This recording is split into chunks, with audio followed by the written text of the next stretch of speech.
Morning student, हमारे online क्लासों में आपका स्वागत है। आज हम जो कक्षा 12 जो हमारा जीव विज्ञान विषय है उसका जो पार्ट 4 है उसका पार्ट 3 पढ़ रहे हैं और उस पार्ट 3 में हम जनन स्वास्थ्य जो पार्ट है उसके बारे में पढ़ रहे हैं। अब इसमें जो हमने देखा था कि जैसे कन्या भ्रूण जो हत्या थी या लिंग परीक्षण थे, उससे जो दो परीक्षण देखे थे हमने।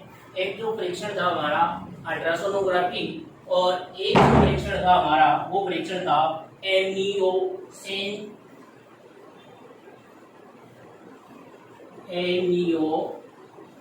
एमनियोसेंटेसिस। एक तो यह था एमनियोसेंटेसिस और एक था अल्ट्रासोनोग्राफी।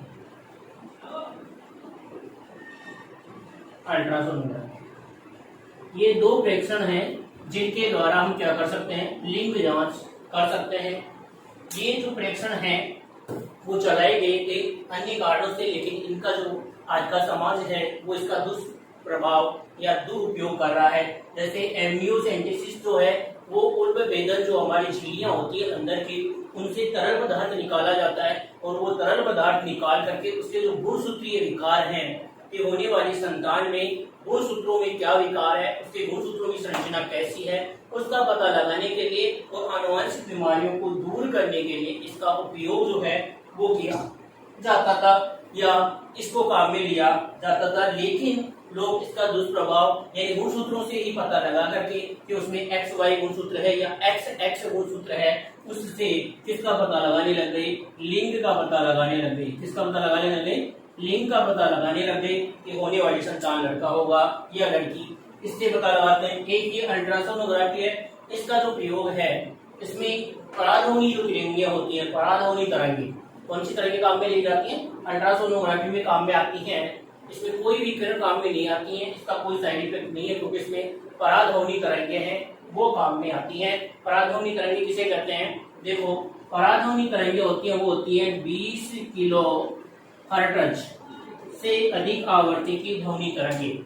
20 किलो हर्ट्ज या इसको बोल सकते हो 20,000 हर्ट्ज से अधिक आवृत्ति की जो ध्वनि तरंगें होती हैं वो क्या कहलाती हैं, पराश्रवणीय ध्वनि तरंगें काम में आती हैं। और ये काम में आते हैं किसमें, अल्ट्रासोनोग्राफी में। देखो अल्ट्रासोनोग्राफी का उपयोग किया जाता है विभिन्न पेट से संबंधित बीमारियों को जांच करने के लिए, या पेट के अंदर पल जो शिशु है वो किस प्रकार का है, उस शिशु में क्या असामान्यताएं हो रही है, उसका आकार सही बढ़ रहा है या नहीं बढ़ रहा है, ये सभी जानकारियां वो सही तरह से माँ के गर्भ में है या नहीं है, ये सब पता लगाने के लिए इसका उपयोग या ये काम में तकनीक है वो काम में ली जाती थी। लेकिन इसका भी जो उपयोग है वो लिंग परीक्षण के लिए किया जाने लगा। तो लिंग परीक्षण करके कन्या भ्रूण जो है उसका गर्भपात करवाया जाए, समय से पहले ही उसको हटवा देना। और इन सब के कारणों से सभी जो कारण है उनके कारण क्या हो रहा है, लिंगानुपात है वो आज हमारे देश में बढ़ रहा है। और आप सब भी अपने आसपास देखते हैं कि जो लिंगानुपात की समस्या है वो आज क्या हो रही है, बहुत ज्यादा हो रही है। लड़कियों की संख्या दिनों दिन घटती जा रही है और लड़कों की संख्या बढ़ती जा रही है, जिसके कारण आपराधिक जो मामले हैं, अपराध जैसे हैं वो ज्यादा होने की संभावना है। तो वर्तमान में इन सभी जो भी कोई तकनीक है उन सब पर क्या है, प्रतिबंध है। उन सब पर क्या है, प्रतिबंध है। तो उस दिन आपने लिखा था, उससे आगे देखो क्या कह रहे हैं, वर्तमान में किसी भी चिकित्सकीय पद्धति द्वारा लिंग परीक्षण पर वैधानिक प्रतिबंध लगा दिया गया है। यानी कोई भी चिकित्सकीय तकनीक काम में नहीं ले सकते, किसके लिए, लिंग परीक्षण के लिए। तो इससे आगे लिखेंगे हम क्या, वर्तमान में किसी भी चिकित्सकीय पद्धति द्वारा किसी भी चिकित्सकीय पद्धति द्वारा लिंग परीक्षण पर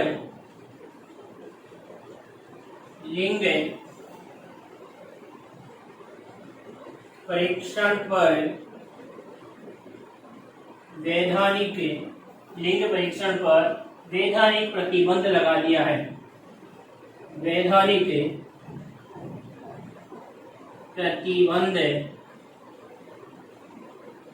लगा दिया है। वैधानिक का मतलब होता है संवैधानिक प्रतिबंध, यानी नियम बना दिया गया, अगर कोई इसका फिर उल्लंघन करेगा तो उसे क्या होगी, कठोर सजा होगी। तो यहाँ पर वैधानिक प्रतिबंध लगा दिया गया है। तथा लिंग प्रेक्षण करने वाले के खिलाफ जुर्माना, तथा लिंग प्रेक्षण करने वाले के खिलाफ जुर्माना, जेल या दोनों का प्रावधान किया गया है।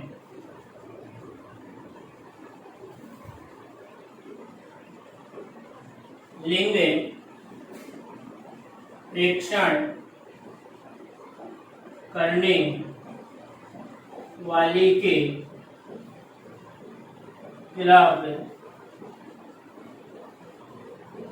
जुर्माना, लिंग प्रेक्षण करने वाले के खिलाफ जुर्माना या सजा, जिसको हम जेल कह सकते हो, सजा या दोनों का प्रावधान किया गया है, प्रावधान किया गया है। यानी वर्तमान में क्या किया गया है, लिंग प्रेक्षण करने वाले के खिलाफ जुर्माना हो सकता है या उसे सजा हो सकती है, या दोनों ही, जुर्माना भी हो सकता है और उसे सजा भी हो सकती है। ये आज से जो हमारा वैधानिक है, संवैधानिक जो है, उसमें परिवर्तन करके ये कानून बना दिया गया, नियम बना दिया गया कि अब कोई भी चिकित्सक अपने काम में नहीं ले सकते लिंग प्रेक्षण के लिए, और अगर ऐसा कोई करता है तो उसके खिलाफ क्या होगा, प्रतिबंध, उसके जुर्माना होगा, सजा होगी या दोनों भी हो सकते हैं। आप जहां भी कहीं पर भी हॉस्पिटल में जाओगे तो वहां पर आपको बड़ा बोर्ड लिखा होगा और ऐसे उसमें लिखा होगा चेतावनी, यहाँ पर लिंग परीक्षण नहीं किया जाता है, यहाँ पर लिंग परीक्षण नहीं किया जाता है। ये आपको स्पष्ट जो काउंटर पर आप देखोगे वहां पर ही आपको लिखा हुआ मिल जाएगा हॉस्पिटलों में कि यहाँ पर लिंग परीक्षण नहीं किया जाता है। जहाँ पर भी आपको सोनोग्राफी जो आपकी जांच की लेब होंगी वहां पर भी आपको लिखा हुआ मिल जाएगा चेतावनी के रूप में कि यहाँ पर लिंग परीक्षण नहीं किया जाता है। वर्तमान में इस लिंग परीक्षण को पूर्णतः कानूनी रूप पर, वैधानिक का मतलब होता है कानूनी रूप पर, इस पर क्या लगा दिया गया है, प्रतिबंध लगा दिया गया है। अब जनन स्वास्थ्य में वैज्ञानिक उपलब्धियों को भी शामिल किया गया है। देखो, जनन स्वास्थ्य में वैज्ञानिक उपलब्धियां थी, वैज्ञानिकों ने क्या क्या उपलब्धियां प्राप्त की हैं, उनको भी किसमें शामिल कर लिया गया, जनन स्वास्थ्य में शामिल कर लिया गया है। तो आगे अगली लाइन में लिखेंगे जनन स्वास्थ्य में, आगे लिखो अगली लाइन में, जनन स्वास्थ्य में वैज्ञानिक उपलब्धियों, वैज्ञानिक उपलब्धियों को भी, वैज्ञानिक उपलब्धियों को भी शामिल किया गया है, को भी शामिल किया गया है। यानी क्या कह रहे हैं कि जनन स्वास्थ्य में वैज्ञानिक उपलब्धि है उनको भी वर्तमान में क्या कर लिया गया, शामिल कर लिया गया है। और साथ ही इस क्षेत्र में नए नए अनुसंधानों को क्या दिया गया है, बढ़ावा। साथ ही इस क्षेत्र में नए नए अनुसंधानों को बढ़ावा दिया गया है, बढ़ावा दिया गया। यानी इस क्षेत्र में इसे रोकने के लिए जो अनुसंधान कार्य किए गए हैं उनको क्या दिया जा रहा है, बढ़ावा दिया जा रहा है, जिससे हमें उपयोगी जो उत्पाद हैं वो प्राप्त हुए हैं, जिससे हमें उपयोगी उत्पाद भी प्राप्त हुए हैं। उपयोगी उत्पाद भी प्राप्त हुए हैं, जिससे हमें उपयोगी उत्पाद भी प्राप्त हुए हैं। यानी जनन स्वास्थ्य में ही हम जो वैज्ञानिक उपलब्धियां हैं उनको शामिल कर रहे हैं, साथ ही इस क्षेत्र में नए नए अनुसंधान जो कार्य कर रहे हैं उनको बढ़ावा दिया जा रहा है और उससे हमें विभिन्न उपयोगी उत्पाद क्या हुए हैं, प्राप्त हुए हैं। जैसे देखो कौन कौन से, परिष्कृत और अधिक प्रभावी टीकाकरण यानी प्रतिरक्षण, यानी वैज्ञानिक खोजों से हमें विभिन्न प्रकार के टीकों के क्या मिली है, प्रतिरक्षा मिली है। तो पहला इसमें है परिष्कृत एवं अधिक प्रभावी टीकाकरण। नंबर 1 है इसमें, यानी क्या क्या हमें उपयोगी उत्पाद प्राप्त है, उसमें पहला है परिष्कृत व अधिक प्रभावी टीकाकरण। परिष्कृत व अधिक प्रभावी टीकाकरण। परिष्कृत व अधिक प्रभावी टीकाकरण, या इसको बोलते हैं हम प्रतिरक्षण या प्रतिरक्षण, क्योंकि टीकाकरण से क्या मिलता है, प्रतिरक्षा मिलती है, तो प्रतिरक्षण। और दूसरा है ऐसे गर्भ निरोधकों की खोज जिनका उपयोग करना क्या हो गया, सरल हो गया। वैज्ञानिकों के अनुसंधानों से ही ऐसे ऐसे गर्भ निरोधक खोज दिए हैं वैज्ञानिकों ने वर्तमान में, जिनका उपयोग क्या है, सरल उपयोग है, जिनको हम आसानी से उपयोग करते हैं। तो आगे देखो, दूसरे में लगाकर 2 नंबर पॉइंट लगाकर लिखोगे, ऐसे गर्भ निरोधक की खोज जिनका उपयोग करना सरल हो। ऐसे गर्भ निरोधकों की खोज जिनका उपयोग करना सरल हो, जिनका उपयोग करना सरल हो, जिनका उपयोग करना सरल हो तथा जिनके शरीर पर पार्श्व प्रभाव नहीं हो, तथा जिनके शरीर पर पार्श्व प्रभाव नहीं हो, शरीर पर पार्श्व प्रभाव नहीं हो। दिख तो रहा है नीचे,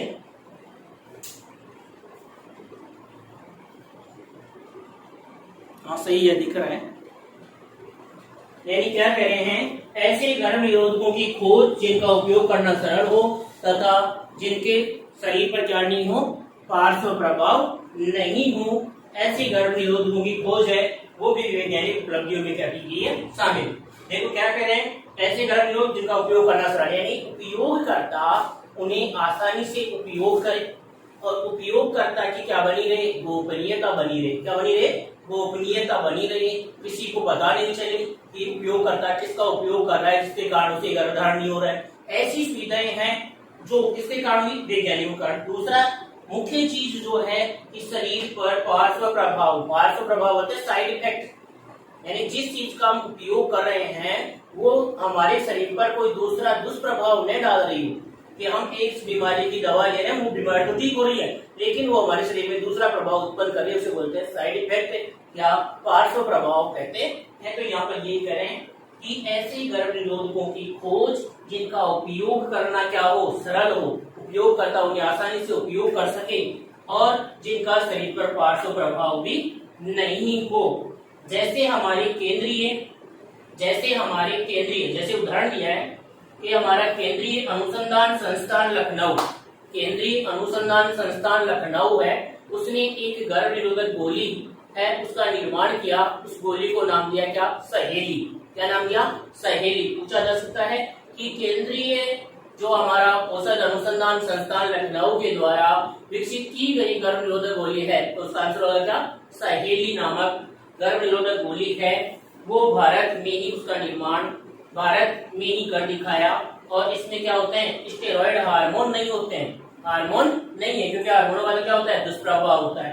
पहले यहाँ तक लिख ले, फिर इसी में लिखेंगे हम आगे, ये जो दूसरा पॉइंट है उसी में आगे लिखेंगे हम। तो यहाँ तक लिख लिया, नहीं लिखा है तो आप वीडियो को रोक करके इसको लिख लेंगे।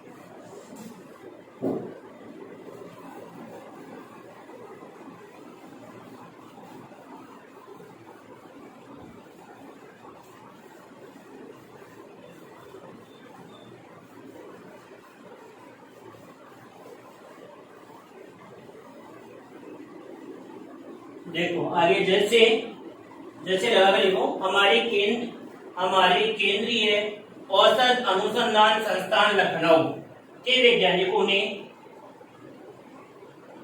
उसी से आगे लिखना, जैसे हमारे केंद्रीय औसत अनुसंधान संस्थान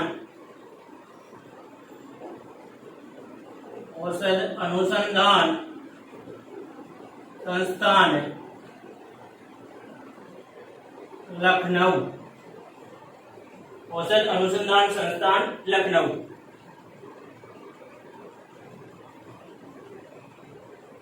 यानी कहां पर स्थित है ये हमारा केंद्रीय औसत अनुसंधान संस्थान, कहां पर है? लखनऊ में। और ये लखनऊ कहां पर है? उत्तर प्रदेश में।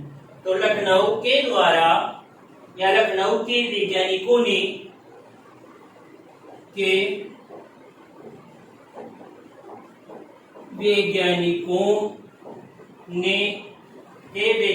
ने सहेली नामक गर्भ निरोधक गोली का निर्माण, सहेली ऐसे बंद कर देने इसको, इन्वर्टेड कॉमा, सहेली नामक गर्भ निरोधक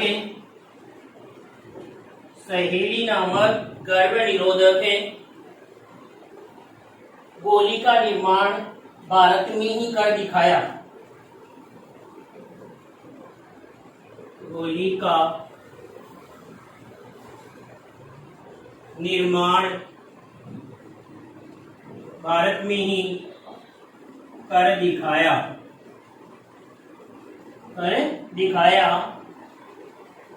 इसमें स्टेरॉयड हार्मोन नहीं होते, इसमें स्टेरॉयड हार्मोन नहीं होते। अन्य जो गोलियां गर्भ निरोधक गोलियां और भी होती हैं, लेकिन वो किससे बनाई जाती हैं? हार्मोन से बनाई जाती है। किससे बनाई जाती है? हार्मोन से। इंपोर्टेंट इसमें बात यही है कि ये जो हमारी गर्भ निरोधक गोली है सहेली नामक, वो स्टेरॉयड रहित है, यानी हार्मोन रहित है, इसमें स्टेरॉयड हार्मोन नहीं पाए जाते हैं। ये इसकी मुख्य विशेषता है। पूछा सकता है सहेली नामक जो गर्भ निरोधक गोली है वो कहाँ बनाई गई? तो आपका आंसर होगा केंद्रीय औसत अनुसंधान संस्थान लखनऊ। यहाँ पूछा जा सकता है केंद्रीय औसत अनुसंधान संस्थान कहाँ स्थित है? तो लखनऊ उत्तर प्रदेश में ये हमारा संस्थान स्थित है। अब अगला है गांव-गांव तक चिकित्सकीय सुविधा पहुंचाने के लिए प्रशिक्षित चिकित्सक व प्रशिक्षित नर्स युक्त नए स्वास्थ्य केंद्र खोलना, यानी गांव-गांव तक चिकित्सा सुविधाएं पहुंचे, इसलिए हमें क्या करना है? गांव-गांव में क्या खोलने हैं? चिकित्सालय खोलने हैं, और वहां पर प्रशिक्षित डॉक्टर और प्रशिक्षित क्या होनी चाहिए? नर्स, यानी प्रशिक्षित चिकित्सक या डॉक्टर होने चाहिए और नर्स होनी चाहिए। अगला पॉइंट तीसरा लगाकर लिखेंगे, गांव-गांव तक चिकित्सकीय सुविधाओं को पहुंचाने के लिए गांव-गांव तक चिकित्सकीय सुविधाओं को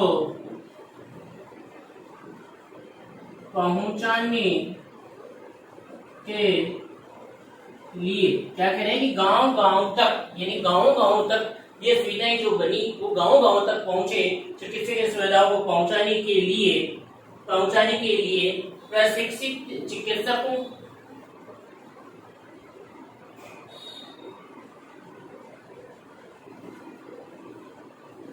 प्रशिक्षित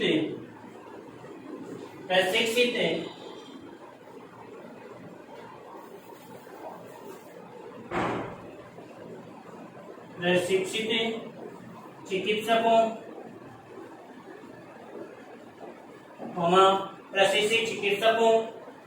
व प्रशिक्षित नर्सों युक्त नए स्वास्थ्य केंद्र खोलना, व प्रशिक्षित नर्सों युक्त नए स्वास्थ्य केंद्र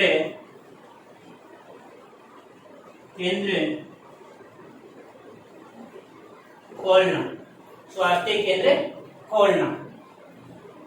ये हुआ हमारा क्या इसके उद्देश्य कि वर्तमान में जो हमारे चिकित्सकीय सुविधाएं हैं वो लोगों तक पहुंच सके, गांव-गांव तक चिकित्सकीय सुविधाएं पहुंचे। इसके लिए प्रशिक्षित चिकित्सक और प्रशिक्षित नर्सों से युक्त हमें क्या करने हैं, नए चिकित्सा या नए स्वास्थ्य केंद्र है वो खोलने पड़ेंगे। और इन सब प्रयासों के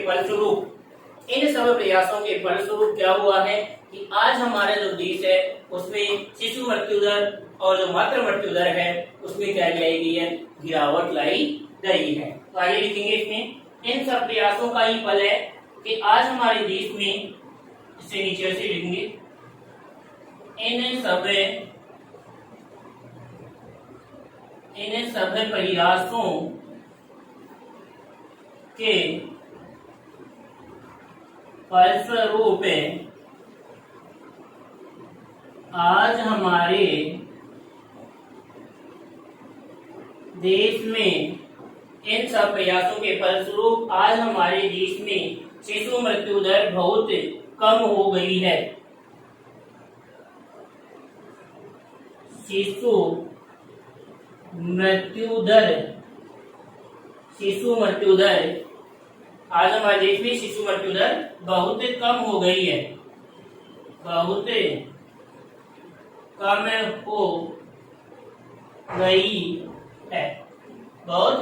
हो गई है। और प्रसव के समय होने वाली जो मातृ मृत्यु दर है वो भी कम हो गई है। और प्रसव के समय होने वाली मातृ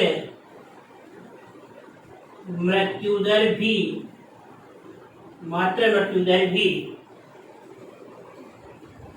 कम हो गई है। मातृ मृत्यु दर भी क्या हो गई है, कम हो गई है।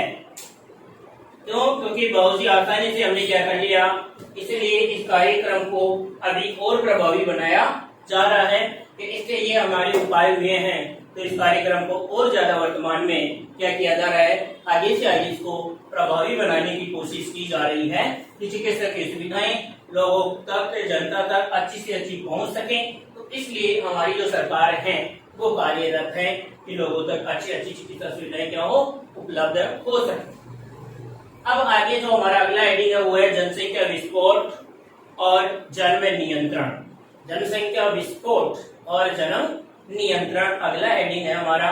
तो यहाँ तक लिख ले पहले जल्दी से, इसने नहीं लिखा वो वीडियो को रोक कर लिख लेंगे।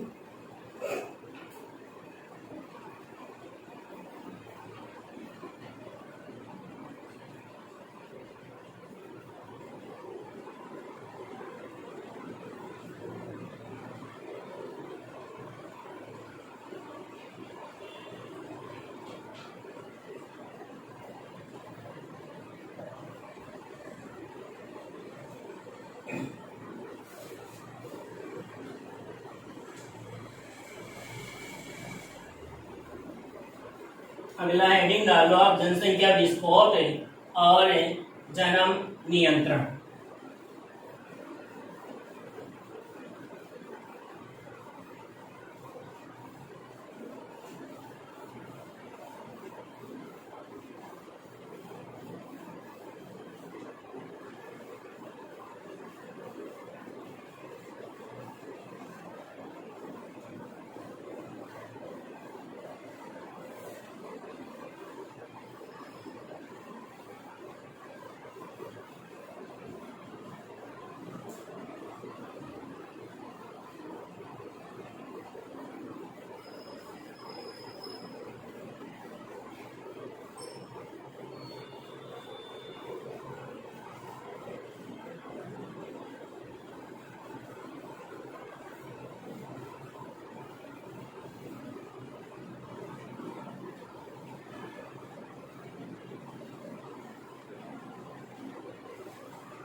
अगला हेडिंग डालेंगे जनसंख्या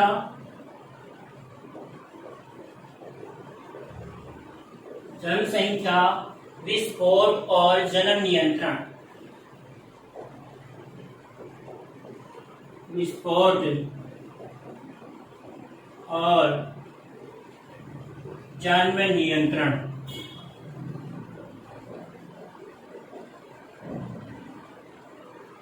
जनसंख्या विस्फोट और जन्म नियंत्रण, यानी जनसंख्या विस्फोट और जन्म नियंत्रण। जन्म नियंत्रण का मतलब है जन्म दर पर नियंत्रण करेंगे, यानी जनसंख्या नियंत्रण कह सकते हैं इसको। और जनसंख्या विस्फोट का मतलब है कि जो जनसंख्या है वो हमारी क्या हो रही है, बहुत तेजी से बढ़ रही है। जनसंख्या क्या हो रही है हमारी, बहुत तेजी से बढ़ रही है। देखो, चिकित्सकीय सुविधाओं की जो उपलब्धता है और व्यापक जागरूकता के कारण भारत ही नहीं विश्व में मृत्यु दर में क्या आई है, काफी कमी आई है। ये जो चिकित्सकीय जागरूकताएं हुई, चिकित्सकीय सुविधाएं उपलब्ध हुई, तो उसके कारण क्या हुआ कि भारत में नहीं पूरे विश्व में जो मृत्यु दर है उसमें क्या हो गई, कमी। अब मृत्यु दर में कमी हुई है तो जनसंख्या क्या होगी, वृद्धि होगी। क्या होगी, जनसंख्या वृद्धि होगी। देखो, सामान्य व्यक्तियों के अतिरिक्त मातृ मृत्यु दर और शिशु मृत्यु दर में कमी ने हमारी जनसंख्या की वृद्धि दर को बढ़ा दिया। यही कारण है कि जहां सन 1900 में पूरे विश्व की जनसंख्या दौड़ब की, वह अगले 100 वर्षों में यानी सन 2000 में 3 गुना से बढ़कर कितनी हो गई, 6 अरब हो गई। यानी क्या कह रहे हैं, इसी का परिणाम ये हुआ कि जो हमें चिकित्सा की सुविधाएं मिल रही हैं उनके कारण कि जो सन 1900 में पूरे विश्व की जनसंख्या मात्र जो 2 अरब जनसंख्या थी, वो 100 साल में ही कितनी बढ़ गई, 3 गुना बढ़ गई और कितनी हो गई, 6 अरब हो गई। कितनी हो गई, 6 अरब हो गई। अगर हम यहीं पर भारत की बात करें, किसकी बात करें, भारत की बात करें, तो भारत की जो जनसंख्या थी 1947 की बात करें तो मात्र कितनी थी, 35 करोड़। कितनी थी, 35 करोड़ थी। और वही जनसंख्या सन 2000 में आकर कितनी हो गई, 3 गुनी, यानी लगभग कितनी, 1 अरब। कितनी हो गई, 1 अरब, यानी 100 करोड़ हो गई थी। कितनी हो गई थी, 100 करोड़। 35 करोड़ से कितनी हो गई, 100 करोड़ जनसंख्या हो गई। और विश्व का हर छठा व्यक्ति भारतीय है। यानी इससे क्या हुआ कि कुल विश्व की जनसंख्या 6 अरब है। कुल विश्व की जनसंख्या कितनी है, 6 अरब, और उसमें भारत की कितनी है, 1 अरब। कितनी है, 1 अरब। तो इसका मतलब क्या हुआ कि विश्व का हर छठा व्यक्ति कौन है, भारतीय है। यानी पूरे विश्व की जनसंख्या है उसमें से 1/6 भाग किसका है, भारत का है। किसका है, भारत का। उसके बाद में देखो, हमारे जन स्वास्थ्य कार्यक्रमों के प्रयास से हमारी जनसंख्या वृद्धि दर में कमी आई है। हमारी जनसंख्या वृद्धि दर 1991 में 2.1% थी, वह 2001 में घटकर 1.7% रह गई। इस वृद्धि के साथ ही हम 2033 तक 200 करोड़ हो जाएंगे और जनसंख्या के हिसाब से विश्व में नंबर 1 पर आ जाएंगे, चीन दूसरे स्थान पर रह जाएगा। अगर इस दर से भी जनसंख्या बढ़ी, जो वर्तमान में देख रहे हैं हम, कि जैसे ये बताया है कि 1991 में हमारी जो जनसंख्या दर थी वो कितनी थी, 2.1% थी। कितनी थी, 2.1% थी। वो 2001 में घटकर, ये तो कब थी, 1991 में। अगर 2001 की बात करें तो ये घटकर कितनी हो गई, 1.7% हो गई। कितनी हो गई, 1.7%। लेकिन ये करें कि अगर इस दर से भी हमारी जनसंख्या बढ़ती रही तो 2033 में हमारी जनसंख्या कितनी हो जाएगी, 2 अरब हो जाएगी। कितनी हो जाएगी, 2 अरब हो जाएगी। और ये जो है हमारा जो देश है भारत, वो विश्व में जनसंख्या की दृष्टि से 1 नंबर पर आ जाएगा। इतना नियंत्रण होने के बाद, जनसंख्या नियंत्रण होने के बावजूद भी हमारी जनसंख्या इतनी तेजी से बढ़ रही है कि देखो, अगर हम 1947 की बात करें, जब भारत देश आजाद हुआ था, तो हमारी जो जनसंख्या थी वो मात्र कितनी थी, 35 करोड़। कितनी जनसंख्या थी, 35 करोड़। यही जनसंख्या सन 2000 में या सन 2001 की बात करें तो ये हो गई कितनी हमारी, 100 करोड़। कितनी हुई, 100 करोड़। कितनी हो गई, 100 करोड़ जनसंख्या हुई। यानी लगभग अगर हम बात करें तो कितने, 50 और 53 54 साल की जनसंख्या है, इसमें 3 गुना बढ़ी। लेकिन अगर हम बात करें 2001 से लेकर 2033, कितनी, 2033 में, तो मात्र 33 साल में ये जनसंख्या सोचते कितनी हो रही है, 200 करोड़। कितनी हो रही है, 200 करोड़। यानी 1 अरब से कितनी अरब हो रही है, 2 अरब हो रही है। और ये जनसंख्या बढ़ रही है, इसी दर से बढ़ती रही तो हम 2033 तक विश्व में एक नंबर पर हमारा जो देश है वो जनसंख्या की दृष्टि से हो जाएगा। विश्व में जनसंख्या की दृष्टि से सबसे बड़ा देश हो जाएगा भारत। वर्तमान में कौन है? चीन। और चीन कौन से नंबर पर आ जाएगा? दूसरे नंबर पर आ जाएगा।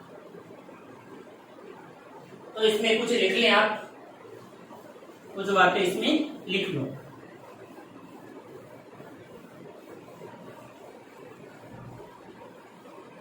मैं लिखता जा रहा हूँ, बोलता जा रहा हूँ, वैसे आप भी तुरंत इसमें लिखते रहें।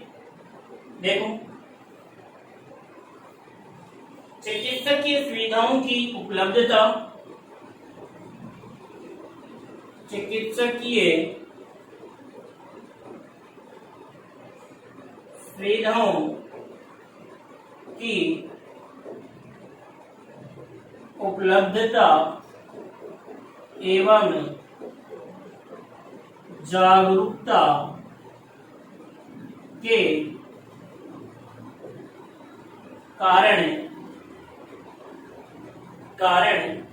मृत्यु दर में व्यापक कमी आई है। मृत्यु दर में व्यापक कमी आई है। व्यापक का मतलब होता है बड़ी, व्यापक कमी आई है। सामान्य व्यक्तियों के अतिरिक्त व्यापक कमी आई है, और उसमें भी व्यापक कमी कितनी आई है? मातृ मृत्यु दर और शिशु मृत्यु दर में।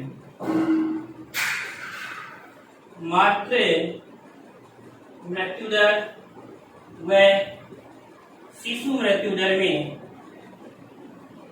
शिशु मृत्यु दर, मातृ मृत्यु दर व शिशु मृत्यु दर में कमी हुई है। मातृ मृत्यु दर में, शिशु मृत्यु दर में कमी हुई है। उसके बाद में देखो, जिससे जनसंख्या वृद्धि दर को, जिसने वृद्धि हुई है, जिससे जनसंख्या वृद्धि हुई है, जिससे जनसंख्या वृद्धि हुई है। आगे देखो, जहां 1900 में, जहां सन 1900 में पूरे विश्व की जनसंख्या 2 अरब थी, वह सन 2000 में वह थी, जहां पूरे विश्व की जनसंख्या 2 अरब थी, वह सन 2000 तक बढ़कर 3 गुना 6 अरब हो गई। 6 अरब हो गई। 6 अरब हो गई। 6 अरब हो गई। अगर हम भारत की बात करें, अलग लाइब्रेरी को, सन 1947 में, सन 1947 में भारत की जनसंख्या 35 करोड़ थी। 35 करोड़ थी, यानी सन 1947 में भारत की जनसंख्या कितनी थी? 35 करोड़ थी, जो सन 2000 तक 100 करोड़ हो गई। कितनी हो गई? 100 करोड़ हो गई।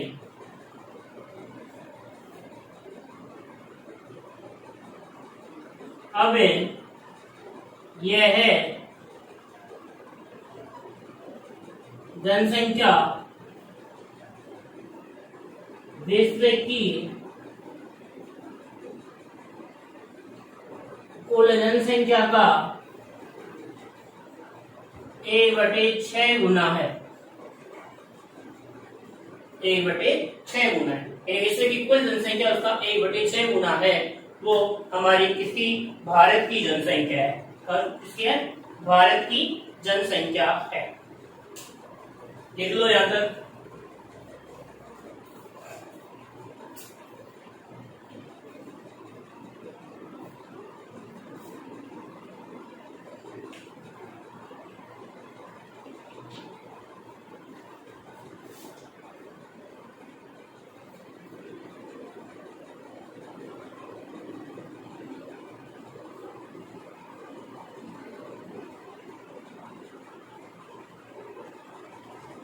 आगे देखो, यहाँ तक लिख लिया, नहीं लिखा तो आप इसको रोक करके लिखिए।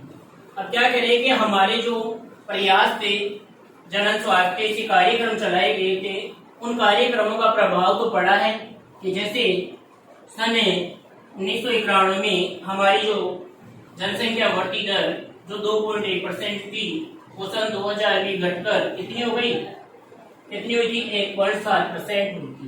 लेकिन अगर इसी तरह से भी हमारी जनसंख्या बढ़ती रही तो 2033 तक हमारी जो जनसंख्या है वो कितनी हो जाएगी?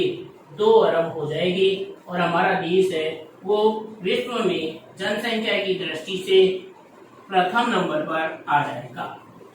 तो आगे लिखना है इसी में, आगे लिखो इसी में, हमारे जनन स्वास्थ्य कार्यक्रमों के प्रयास से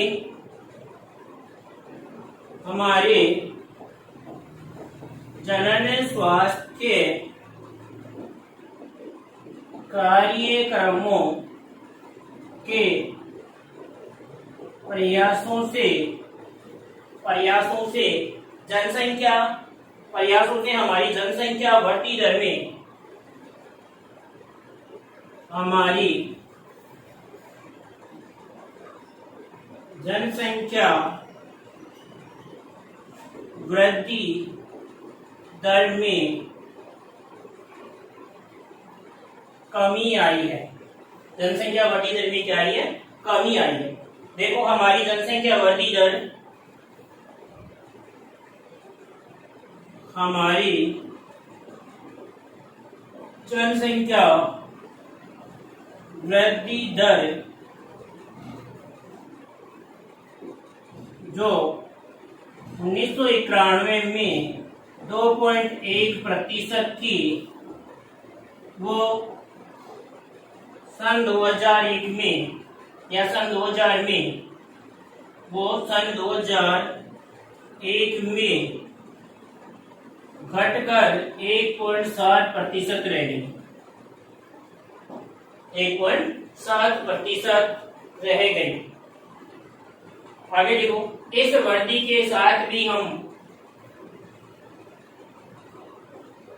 इस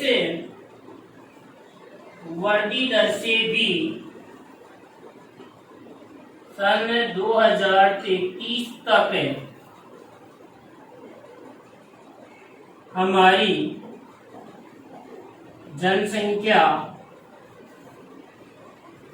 2 अरब हो जाएगी, 2 अरब हो जाएगी, तथा जनसंख्या के हिसाब से 2 अरब हो जाएगी, तथा जनसंख्या की दृष्टि से हमारा देश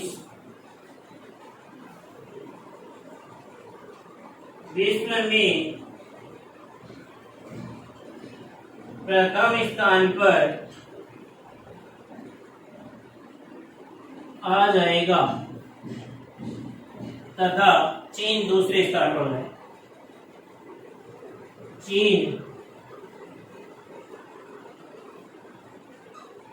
दूसरे स्थान पर हो जाएगा। यानी ये कह रहे हैं कि देखो, हमारे जो जनन स्वास्थ्य कार्यक्रम चलाए गए, उनके प्रयासों से हमारी जनसंख्या वृद्धि में क्या आई है? कमी आई है। हालांकि उनसे लोग जागरूक हुए हैं, और जो शिक्षित दंपति है उन्होंने उन कार्यक्रमों को अपनाया भी है। उनके तहत जो कौन से कार्यक्रम चलाए थे हम देखेंगे भी। फिर हमारी जनसंख्या वृद्धि दर जो 1991 में कितनी थी? 2%, वो सन 2001 में घटकर 1.7% रही। लेकिन क्या करें, इस वृद्धि दर से भी सन 2033 तक हमारी जो जनसंख्या है वो दुगनी हो जाएगी, यानी 1 अरब से कितनी हो जाएगी? दोहरा हो जाएगी तथा जनसंख्या की दृष्टि से हमारा देश है वो विश्व में प्रथम स्थान पर आ जाएगा और चीन दूसरे स्थान पर हो जाएगा। कब 2033 तक आते आते कि अगर हमारी जनसंख्या इसी दर से क्या होती रही, बढ़ती रही, तो ये बात लागू होगी। अगर लेकिन ये बात हमारे लिए ये जनसंख्या वृद्धि की समस्या क्यों हो रही है, तो इसका मुख्य कारण ये कि अगर जनसंख्या जो वृद्धि है वो इसी दर से बढ़ती रही, अगर जनसंख्या वृद्धि इसी दर से होती रहेगी तो इसका दुष्प्रभाव क्या होगा कि मानव को मिलने वाली जो प्राथमिक सुविधाएं हैं जैसे भोजन है, कपड़ा है, मकान है यानी आवास है, वो उन सुविधाओं से वंचित हो जाएगा और लोगों को पर्याप्त मात्रा में खाने के लिए भोजन, रहने के लिए आवास और पहनने के लिए कपड़े नहीं मिल पाएंगे। ये इसके दुष्प्रभाव होंगे। इसीलिए तो जनसंख्या क्या है, नियंत्रण में करना क्या है, आवश्यक हो रहा है, वरना सभी जो सुविधाएं जो उपलब्ध होनी चाहिए थी वो सभी लोगों तक नहीं पहुंच पाएंगी और उन्हें खाने के लिए अनाज भी नहीं मिल पाएगा। इसलिए जनसंख्या को नियंत्रण करना क्या है, आवश्यक है। तो यहाँ तक लिख लिया, नहीं लिखा है तो वो आप वीडियो को रोक करके लिख लेंगे। पॉइंट हमारा वही है अभी तक, जनसंख्या नियंत्रण और जनसंख्या विस्फोट और नियंत्रण।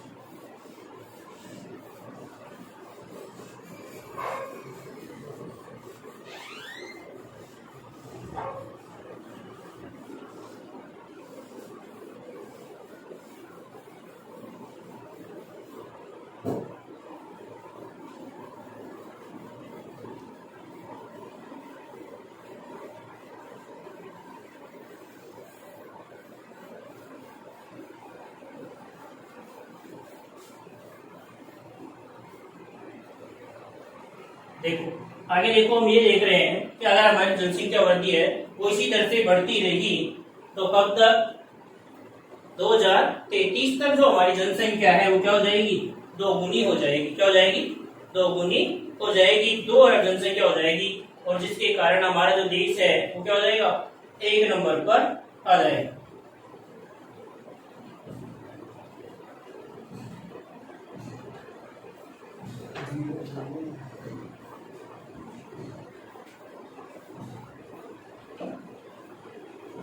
देखो आगे देखो, परंतु ये बढ़ती जनसंख्या हमारे सामने अन्न, आवास और कपड़े जैसी मूलभूत आवश्यकताएं या मूलभूत समस्याएं क्या करेगी, उत्पन्न करेगी। यानी जो ये जनसंख्या बढ़ रही है वो हमारे लिए क्या करेगी, ये जो मूलभूत आवश्यकताएं उनकी समस्या है वो उत्पन्न होगी।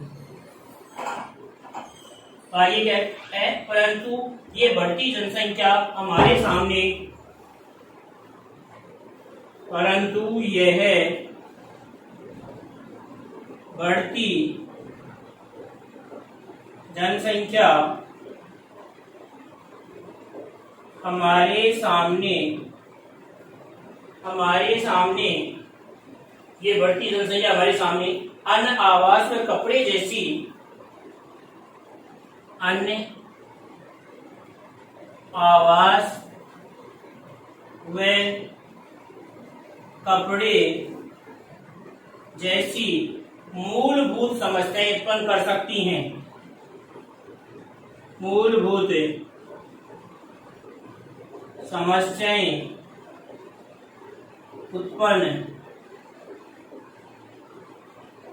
कर सकती है, मूलभूत समस्याएं उत्पन्न कर सकती हैं। क्या कह रहे हैं कि परंतु ये बढ़ती हुई जनसंख्या हमारे सामने मूल आवश्यकताएं, व्यक्ति की मूल आवश्यकताएं 3 होती है, रोटी, कपड़ा और मकान। रोटी यानी अन्न, उसे भोजन चाहिए खाने को, रहने के लिए उसे क्या चाहिए, आवास चाहिए और पहनने के लिए क्या चाहिए, कपड़े।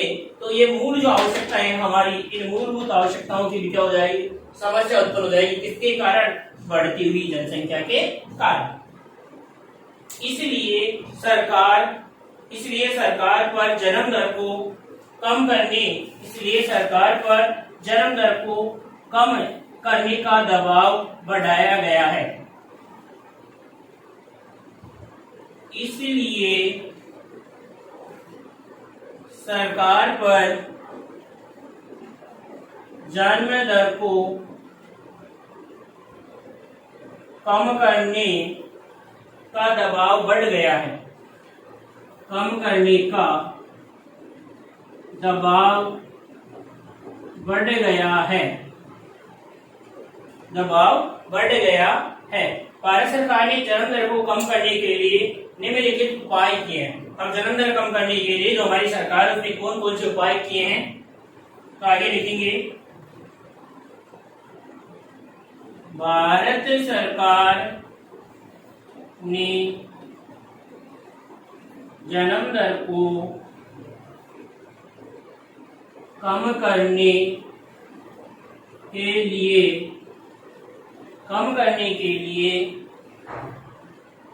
निम्न उपाय किए हैं, निम्न उपाय किए हैं। यानी भारत सरकार ने जन्म दर को कम करने के लिए निम्न उपाय किए हैं। अब वो कौन कौन से उपाय हैं, 4-5 उपाय हैं, वो कौन कौन से हैं। सबसे पहला उपाय हम देखेंगे तो उसमें पहला उपाय हमारा था क्या, परिवार नियोजन कार्यक्रम में हम दो हमारे दो का नारा लगाया गया। पहला है क्या, परिवार नियोजन कार्यक्रम में, परिवार नियोजन कार्यक्रम में, परिवार नियोजन कार्यक्रम में हम दो हमारे दो का सिद्धांत, हम दो हमारे दो का सिद्धांत जनता ने प्रचारित किया, सिद्धांत जनता में प्रचारित किया, जिसे शिक्षित जोड़ों ने अपनाया भी, जिसे शिक्षित जोड़ों ने अपनाया भी। यानी क्या कह रहे हैं, पहला कार्य यह हुआ, परिवार नियोजन कार्यक्रम में हम दो हमारे दो का सिद्धांत, उसको प्रचार किया गया, लोगों तक पहुंचाया गया कि हम दो हमारे दो, छोटा परिवार सुखी परिवार, ऐसे जगह जगह पर प्रचार प्रसार से, रेडियो, टीवी, दूरदर्शन के माध्यम से, समाचार पत्रों के माध्यम से, पत्र पत्रिकाओं के माध्यम से, हॉस्पिटलों में पोस्टरों के माध्यम से। आप देख सकते हो हॉस्पिटलों में जाएं तो वहां पर आपको फोटो दिखेगा जिसमें दो दंपति होंगे, उनके दो छोटे बच्चे होंगे, उस पर लिखा होगा छोटा परिवार सुखी परिवार, खुशहाल परिवार, हम दो हमारे दो, ये नारे हैं वो चलाए गए। और इनका प्रभाव किस पर पड़ा, शिक्षित जोड़ों पर। यानी शिक्षित जो दंपति थे, शिक्षित जो माता पिता थे, उन्होंने क्या अपनाया कि हम दो हमारे दो का जो सिद्धांत है उसको क्या किया, लागू किया गया। पहला तो ये। दूसरा है, लड़के की जो विवाह की उम्र है और लड़की के विवाह की उम्र है वो निर्धारित की गई। तो लड़कियों के जो विवाह की उम्र है वो कितनी निर्धारित की गई, लड़की के विवाह की उम्र 21 वर्ष, लड़के के विवाह की उम्र 21 वर्ष तथा लड़की के विवाह की उम्र 18 वर्ष निर्धारित की है, निर्धारित की है। यानी इस कार्यक्रम के द्वारा, सरकार के द्वारा लड़के और लड़कियों की जो निश्चित विवाह उम्र है वो निर्धारित की गई। अगला है कि सरकार ने छोटे जो परिवार है उनको प्रोत्साहन दिया गया, उनको इनाम राशि या ऐसे कुछ प्रोत्साहन या उनको कुछ सरकारी फायदे ये दिए गए। और ये भी अपना दिया गया, बाद में तो ये बना दिया गया कि अगर जिसकी 2 से ज्यादा संतान उत्पन्न होती है या जो 2 से ज्यादा संतान उत्पन्न करता है तो वो किसी भी राजकीय सेवा में क्या नहीं कर सकता, कार्यरत नहीं हो सकता या कार्य नहीं कर सकता। तो अगला 3 नंबर लगाकर लिखेंगे क्या, कि सरकार ने छोटे परिवारों को भी प्रोत्साहन दिया है। सरकार ने छोटे परिवारों को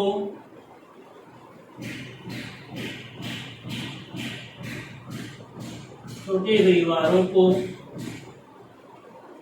प्रोत्साहन भी दिया है।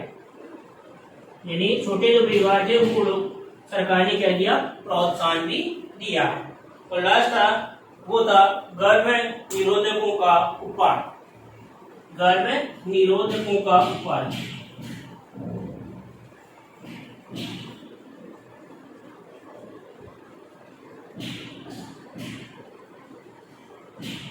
गर्भ निरोधकों का उपाय किस प्रकार से गर्भ निरोधक है उनका उपयोग किया जाए। उपाय नहीं, उपयोग। गर्भ निरोधकों का उपयोग कैसे किया जाए, गर्भ निरोधकों का उपयोग वो भी जन्म दर को कम करने का सबसे अच्छा और आसान स्वीकार्य उपाय है।